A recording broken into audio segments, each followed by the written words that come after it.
Verse 16 is, well, the whole passage, 15 through 20, is absolutely pregnant with, we'd be here for a month going through all of it.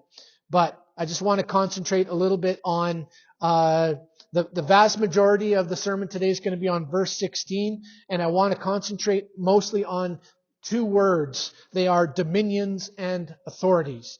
Dominions and authorities. But before we get there, let's begin by looking at verse 15.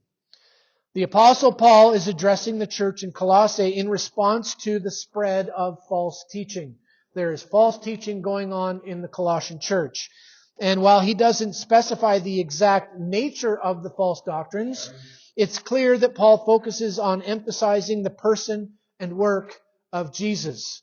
He states that Jesus is the image of the invisible God, the firstborn of all creation.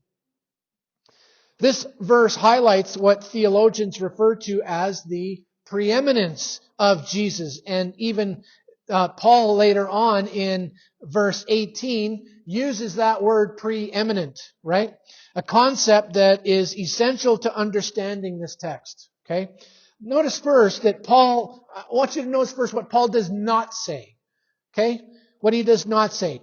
He doesn't claim that Jesus, like us, is made in the image of God.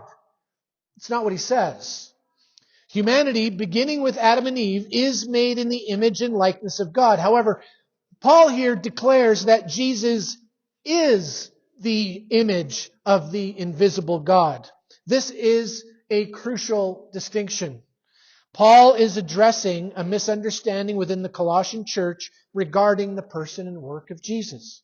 His deliberate language corrects their erroneous views. It seems the Colossians were entertaining other forms of worship, suggesting that for them, Jesus wasn't quite enough.